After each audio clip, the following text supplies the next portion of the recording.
Hello everyone and welcome to two-dimensional projectile motion for physics here at the old Harrison High School.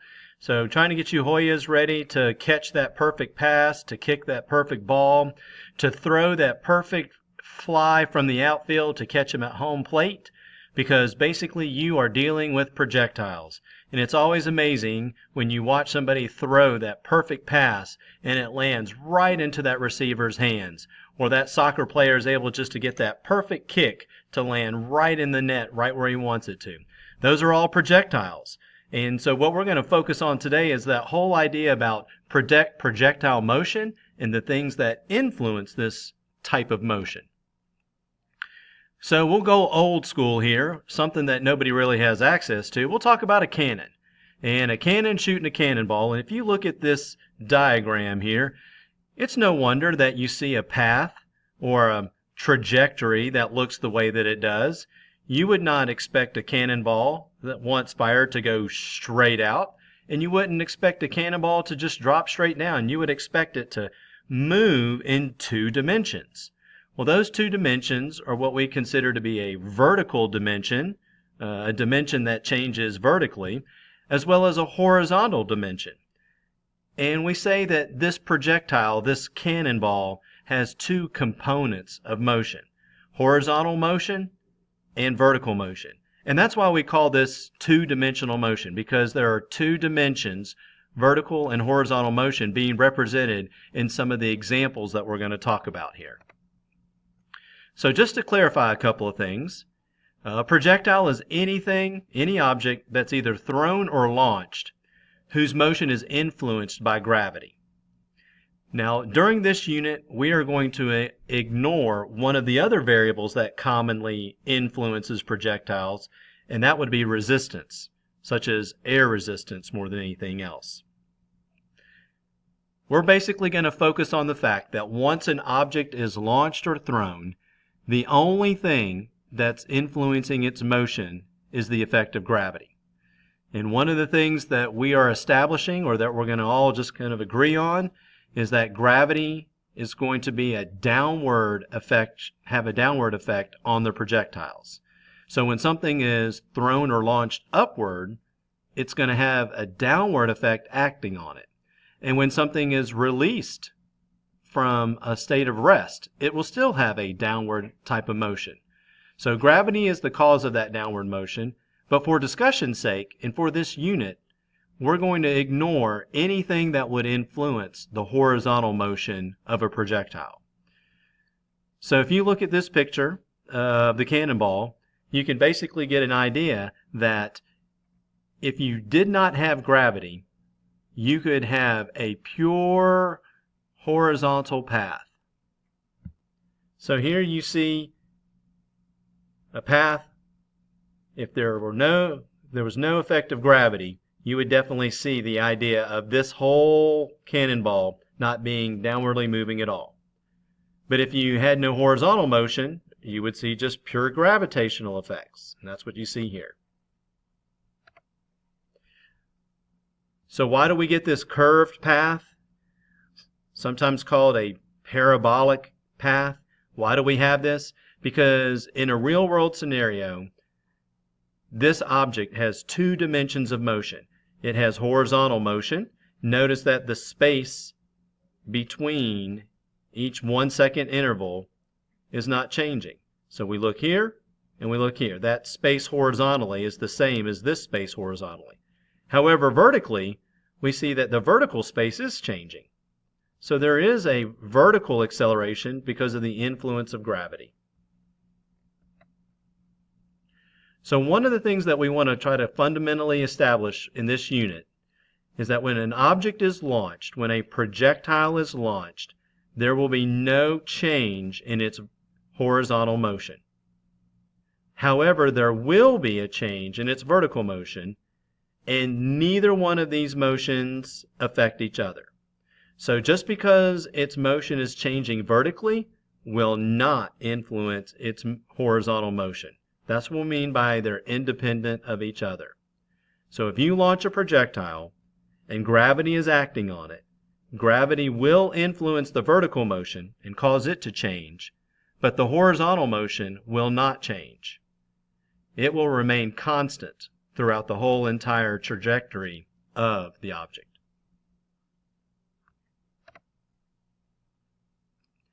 One vocabulary word that we're going to introduce is something called range.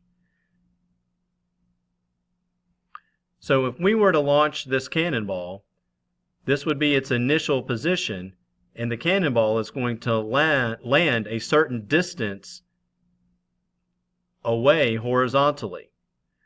We've already discussed before when something is above something else, we kind of call that vertical distance height. Now we can call the horizontal distance that it travels the range. And here you see we call that the horizontal distance in the x or in the horizontal direction. So that's going to be range. And you might have even heard the expression of firing an object down range. So that might give you an idea to attach this physics word to something you may have heard before. So if you hear about anything being down range, we're really dealing with a horizontal change in position. So one of the things we can do is we can take that cannonball example and we can actually apply some of our physics to it, some of the mathematics as well as some of the description.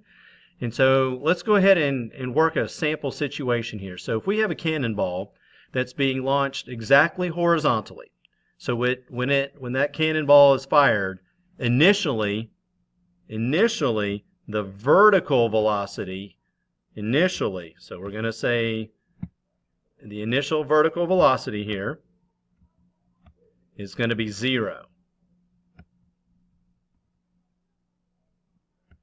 So let's make sure we understand that's the initial velocity in the vertical direction. And I'm going to just throw a little y on there just to help us remember maybe like the y-axis. You may or may not use that in class, but that might help you separate the idea that the initial velocity here that they're providing, so that initial velocity, so I'm going to put VI, the one that they're talking about there is 100. So let's put that as 100, and you'll have to forgive my drawing of the, but I'm going to put a little X here. Maybe that'll help us realize that that's the horizontal velocity. Because if we're launching something horizontally, sorry about those bells, gang. Let's return right back to where we started. So we know we've got something that's being launched horizontally at 100 meters per second. But initially, vertically, it has no velocity. It's not being launched up. It's not being launched down. It's only being launched horizontally. And we do know also that's given it's going to take 12 seconds to land. So the first question is, how high is the cliff? Well, that's a how high question is a D. And so we're going to use our change in position formula. So we have the distance is going to be equal to the initial velocity. Now, since this is asking for a how high, I'm going to use my vertical velocity here and not my horizontal. I'm going to only use vertical numbers in a vertical situation. So I'm going to put a 0 there. Okay, not a 100. I'm going to put the 0. And it's going to be in the air for 12 seconds. All right. And then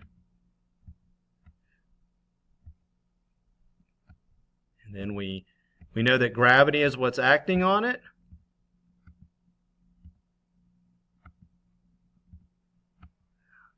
Again, try to excuse my drawing with a mouse here. And then this is going to be squared.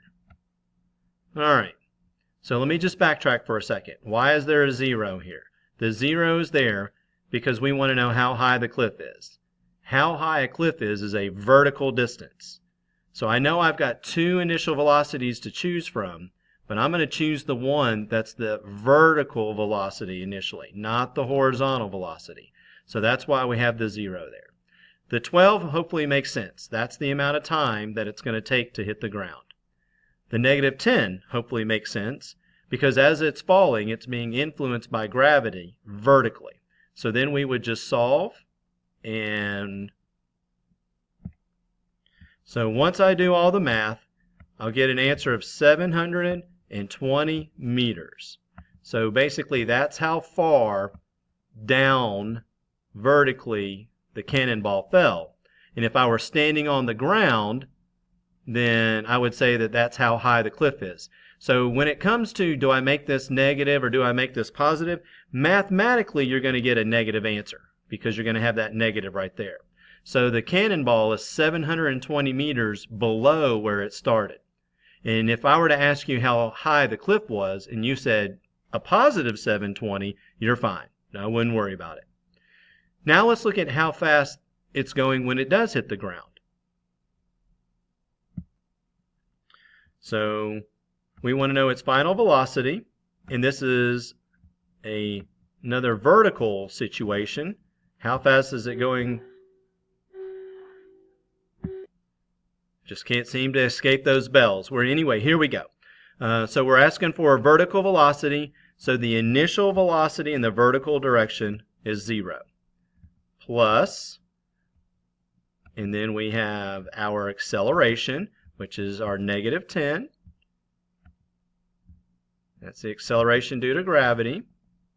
And then we're going to multiply that by the amount of time it takes for it to hit the ground. And that comes out to be 12 seconds.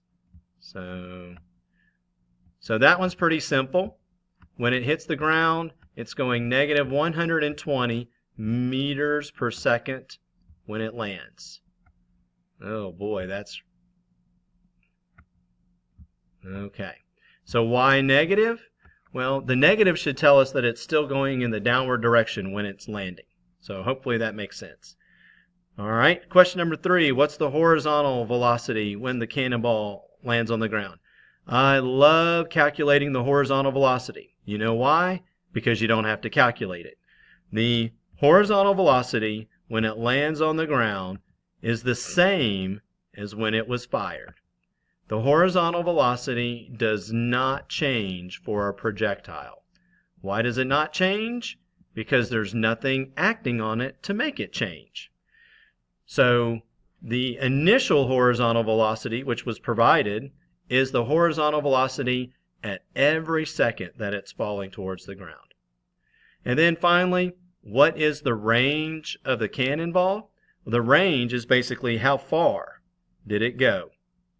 Now, since it's not accelerating, we can take our formula that we just saw, and I'm going to put a little X here, just to remind us that we're looking at something horizontally. All right, just to kind of keep us. And so this is pretty straightforward. So we're going to take that horizontal velocity of 100, and we're going to multiply it by the time that it was falling towards the ground. And so what we find out is that this cannonball is going to land 1,200 meters horizontally from the base of the cliff. That's what that number means. All right. So please feel free to go back and refresh and try these problems your own. But range is a horizontal. I might even just think about it as being, remember x-axis, horizontal axis. I mean, if I wanted to, you could come up here and add a y because we're looking at a how high. We're looking at a vertical distance. Same thing here. We were looking for the vertical velocity when it lands. So if it helps you to designate things as x and y, then feel free to do so. This little animation should kind of give you an idea of what we just did.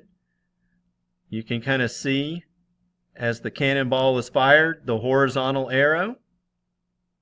I hope you notice that the horizontal arrow doesn't change at all, that horizontal vector.